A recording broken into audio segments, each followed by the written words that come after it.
আমার সকল প্রিয় বন্ধুদের শুভ সকালের অনেক অনেক শুভেচ্ছা জানিয়ে কিন্তু ভিডিওটা শুরু করছি। এখন কোনো কাজ বাজ শুরুই করিনি, তো চলো কাজ বাজ শুরু করে দিই আর কমপ্লিট করে তোমাদের সামনে আবার দেখা হচ্ছে। তো বাইরের সমস্ত কিন্তু কাজ বাজ আমার কমপ্লিট হয়ে গেছে। সবটা তো আর ক্যামেরা করে ধরা সম্ভব হয় না, যতটুকুনি পারি তোমাদের সাথে কিন্তু ঠিক সেইটুকুনি তুলে ধরার চেষ্টা করি। তোমরা আমার ভিডিওতে এত ভালোবাসা দিয়েছো আর এত সুন্দর সুন্দর কমেন্ট করার জন্য কিন্তু সবাইকে অসংখ্য ধন্যবাদ। তো দেখো কাজ বাজ কমপ্লিট করে কিন্তু চলে এসেছি ঘরে, আর আমার স্নানও কিন্তু কমপ্লিট হয়ে গেছে। এখন ঘড়ির কাঁটায় ঠিক 7:30 বাজে। স্নান করা যেহেতু হয়ে গেছে তাই জন্য ভাবছিলাম যে আমি একটু পুজো দিয়ে নেব, কিন্তু আমার এই বিছনা এইভাবে ফেলে রাখতে একদমই ভালো লাগে না। এই জন্য কিন্তু পুজো দেওয়ার আগেই ভাবলাম বাসি বিছনাটাকে গুছিয়ে নিই। আজকে যেহেতু আমার মেয়ের স্কুল আছে তাই জন্য কিন্তু মেয়েকেও সকাল সকাল উঠিয়ে দিয়েছি। আমার বড়মশাইও কিন্তু সকাল সকাল কাজে বেরিয়ে গেছে। সকালটা কিন্তু সবাই মোটামুটি ভীষণভাবে ব্যস্ত থাকে।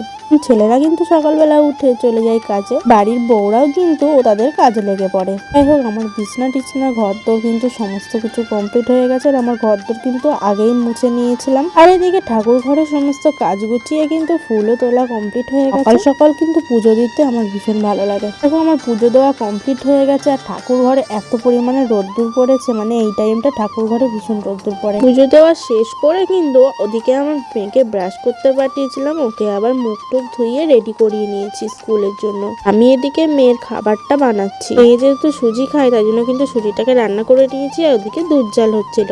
মেয়েকে খাওয়া দাওয়া করিয়ে কিন্তু ওকে রেডি করিয়ে দিয়ে আমিও কিন্তু রেডি হয়ে নিয়েছি। এখন প্রায় ঘড়ির কাঁটায় 9টা বাজতেই চাই। আমাকে 9টার মধ্যে কিন্তু স্কুলে পৌঁছাতে হবে, তাই জন্য কিন্তু তাড়াতাড়ি করছিলাম। এখন যেহেতু বেলাটা অনেকটাই ছোট হয়ে যাচ্ছে তাই জন্য কিন্তু দেখতে দেখতে কতখানি সময় যে পার হয়ে যাচ্ছে সেটা কিন্তু বোঝাই যাচ্ছে না। তো দেখো রাস্তায় বেরিয়ে পেয়ে গেছি টোটো, যেহেতু একটু তাড়াও হয়েছিল। আমার মেয়ে দেখো সকাল সকাল স্কুলে যাচ্ছে গাড়ি করে, কত খুশি। দেখো চলে এসেছি স্কুলে। তো স্কুলে এসে কিন্তু মেয়েকে নামিয়ে স্কুলে দিয়ে আসলাম। আর এখনকার সকালটা কিন্তু প্রতিদিন এইভাবেই কেটে যায়।